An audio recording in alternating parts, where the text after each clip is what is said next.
تو آئیے ناظرین، آج ہم ذکر کرتے ہیں ایک ایسے ہوائی جہاز کا جو ٹیک آف تو 1955 میں کرتا ہے، لیکن اس کی لینڈنگ 37 سال بعد 1992 میں ہوتی ہے۔ آخر اتنا طویل عرصہ یہ طیارہ کہاں رہا، جانیں گے اس ویڈیو میں۔ پین امریکن ایئر ویز کا ایک امریکی چارٹرڈ طیارہ جس کا نام ڈاگلس DC-4 تھا، سن 1955 تاریخ 2 جولائی کو فلائٹ نمبر 914 سے نیو یارک سے میامی جا رہا تھا۔ اس طیارے میں 60 مسافر اور 6 عملے کے افراد سوار تھے۔ اس فلائٹ کا دورانیہ تقریباً 4 گھنٹوں کا تھا۔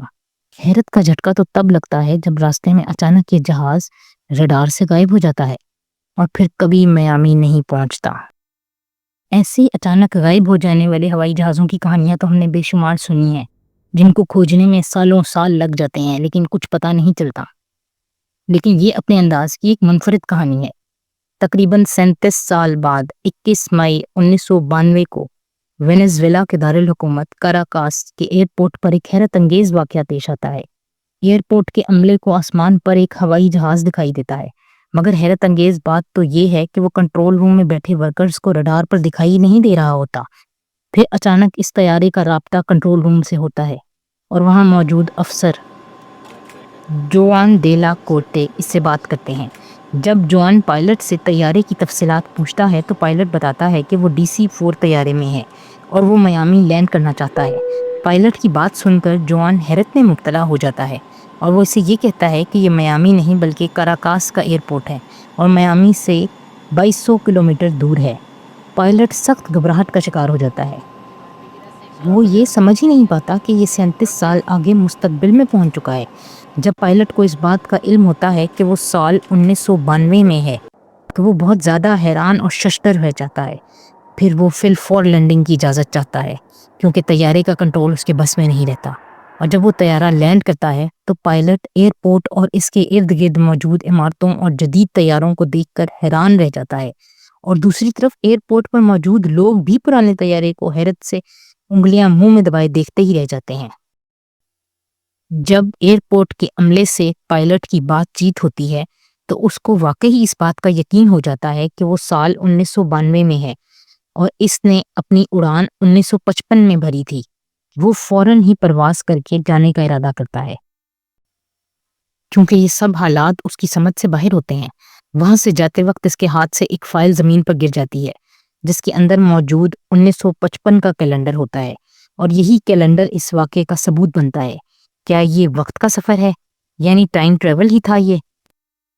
لیکن یہاں یہ سوال ذہن میں ابھرتا ہے کہ سال 1955 میں اڑنے والا جہاز 1992 میں کیسے پہنچا؟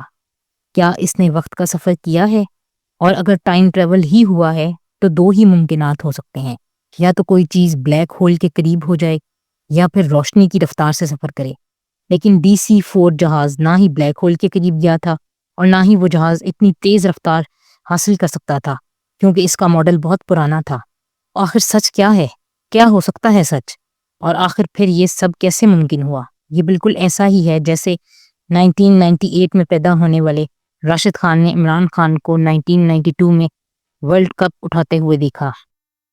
یعنی یہ سب جھوٹ پر مبنی ہے اور ایک فیک نیوز ہے۔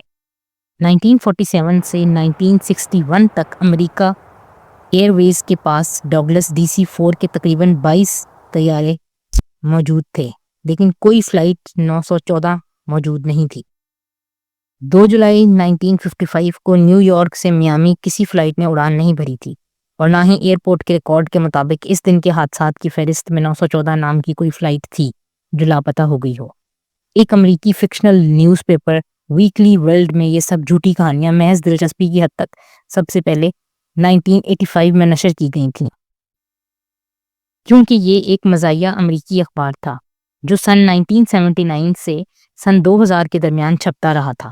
اس اخبار میں اور بھی بہت سی جعلی خبریں شائع ہوتی تھیں، جیسا کہ ایک پہاڑی علاقے میں سائنسدانوں کو ایک خلائی جہاز نظر آتا ہے جو انہیں کڈنیپ کر لیتا ہے اور پھر وہ نیپال سے ملتے ہیں۔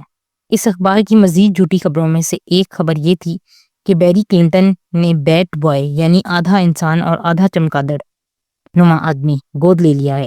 تو دوستو، فلائٹ نمبر 914 کی یہ کہانی بھی محض ایک افسانوی اور فکشنل کہانی تھی جو لوگوں کو متوجہ کرنے کے لیے چھاپی گئی تھی۔